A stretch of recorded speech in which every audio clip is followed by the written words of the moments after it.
Praise lord. ఈరోజు సామెత నేర్చుకుందామా? సామెతల గ్రంథం 24వ అధ్యాయం 5వ వచనం. జ్ఞానము గలవాడు బలవంతుడుగా ఉండును. తెలివి గలవాడు శక్తిమంతుడుగా ఉండును. బలము, శక్తి ఎలా వస్తుందో తెలుసా? జ్ఞానం వల్ల వస్తుంది. జ్ఞానం ఎలా వస్తుందో తెలుసా? దేవుని వలన వస్తుంది. మీలో ఎవరికైనా జ్ఞానం కొదువుగా ఉంటే అతడు దేవుని అడగవాలని వాక్యం సెలవిస్తా ఉంది.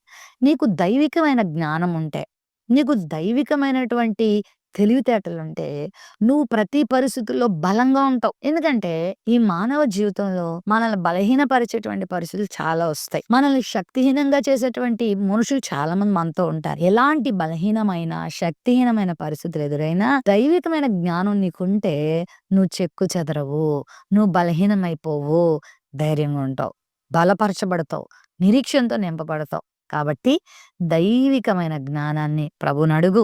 ప్రభా, నీ జ్ఞానం నాకీ నాయనా. అప్పుడు నా జీవితంలో ఎలాంటి పరిస్థితులు ఎదురైనా నేను నీ కొరకు నిలబడగలుగుతాను. చాలామంది బలహీనమైపోతూ ఉంటారు. చిన్న చిన్న సమస్యలు రాగానే, చిన్న అపజయాలు రాగానే, అనారోగ్యాలు రాగానే, ఏదైనా వారు అనుకున్నది జరగకపోయినా, లేకపోతే ఊహించని ఏదైనా విపత్కర పరిస్థితులు వాళ్ళు ఎదుర్కొంటున్నా బలహీనమైపోతారు, శక్తిహీనులైపోతారు.